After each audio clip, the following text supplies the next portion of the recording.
दिल्ली के कई क्षेत्रों में बहुत खराब श्रेणी में एक्यूआई कर्तव्य पथ पर सुबह में छाई धुंध की मोटी परत। दिल्ली के आनंद विहार इलाके में 473 पर पहुंचा एक्यूआई। अक्षरधाम इलाके में छाई धुंध की परत, गंभीर श्रेणी में पहुंचा एक्यूआई।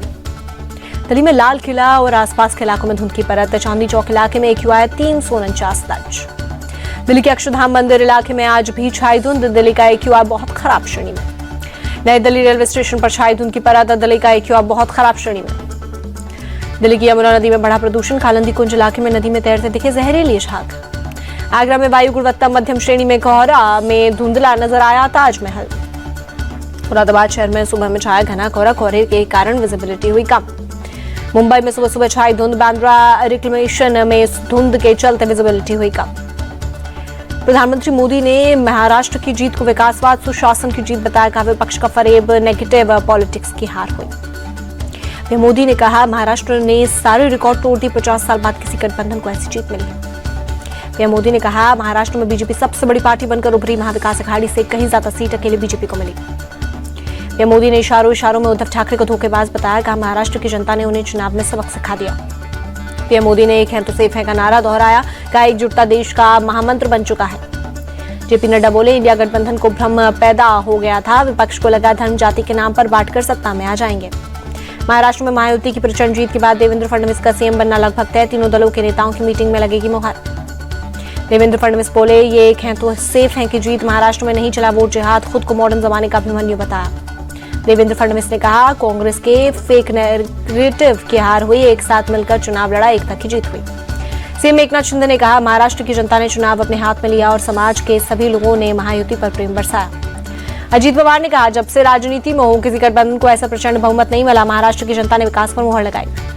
महायुति की जीत पर उद्धव ठाकरे ने उठाए सवाल। कहा लोकसभा चुनाव के 4 महीने बाद ही हालात इतने कैसे बदल गए।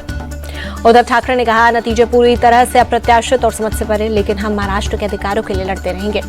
शिवसेना यूबीटी के नेता आनंद दुबे ने जनादेश को स्वीकारा। कहा महाराष्ट्र की जनता की नब्ज नहीं पकड़ पाए, कहीं ना कहीं कमी रह गई।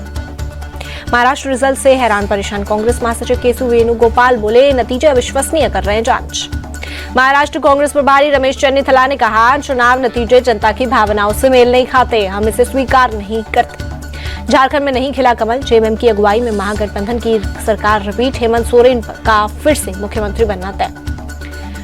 झारखंड के नतीजों पर सीएम सोरेन ने जनता का जताया आभार। कहा राज्य में इंडी गठबंधन के प्रत्याशियों का रहा बेहतरीन प्रदर्शन। जेएमएम गठबंधन की जीत के बाद हेमंत सोरेन ने बेटों के साथ तस्वीर शेयर की। लिखा मेरी शक्ति। बीजेपी की हार पर बोले पूर्व सीएम चंपई सोरेन जनादेश का सम्मान करते हैं। चुनाव परिणाम पर बोले सीएम हिमंता बिस्वा शर्मा झारखंड में हार मेरे लिए बेहद दुखद। उत्तर प्रदेश के मुख्यमंत्री योगी आदित्यनाथ ने उपचुनाव के नतीजों के बाद पटाखे जलाकर मनाया जश्न। लखनऊ में पार्टी कार्यालय के बाहर जुटे नेता और कार्यकर्ता। बात उपचुनावों की। यूपी उपचुनाव में चला योगी का जादू। 9 में से 7 सीटों पर बीजेपी की शानदार जीत। सिर्फ करहल और सीसमऊ में अखिलेश के उम्मीदवार जीते। सीएम योगी ने कुदर की सीट को बताया राष्ट्रवाद की जीत। कहा बटेंगे तो कटेंगे, एक रहेंगे तो सेफ रहेंगे। इसी के साथ झूठ लूट की राजनीति का अंत हुआ। सीएम योगी ने दावा किया कि अगली बार सीसमऊ और करहल भी जीतेंगे। समाजवादी पार्टी की सीट घटी और वोट भी। अखिलेश यादव का बीजेपी पर निशाना इलेक्शन को करप्शन का पर्याय बनाने वाले दुनिया के सामने आए। वायनाड से चुनाव जीतने पर बोली प्रियंका गांधी ये जीत इस बात का प्रमाण कि मेरे भाई राहुल गांधी ने वायनाड में काम किया। गोवा के नवेले में ग्राउंड में सांखली युवा उत्सव का आयोजन। मुख्यमंत्री प्रमोद सावंत ने किया उद्घाटन। कैलाश मकवाना होंगे मध्य प्रदेश के नए डीजीपी। देर रात गृह विभाग ने जारी किया नोटिफिकेशन। वर्तमान डीजीपी सुधीर सक्सेना 30 नवंबर को होंगे रिटायर। सऊदी अरब की जेद्दा में आज से आईपीएल का मेगा ऑक्शन। 577 खिलाड़ियों पर 641 करोड़ रुपए की लगेगी बोली। 10 टीमों के मालिक पहुंचे। आज दोपहर 3 बजे शुरू होगी मेगा ऑक्शन की नीलामी। रात 8 बजे तक लगेगी खिलाड़ियों पर बोली। हर 3 साल में एक बार होता है मेगा ऑक्शन। उज्जैन के प्रसिद्ध महाकालेश्वर मंदिर में भस्म आरती। क्रिकेटर मयंक अग्रवाल और विशाख विजय कुमार हुए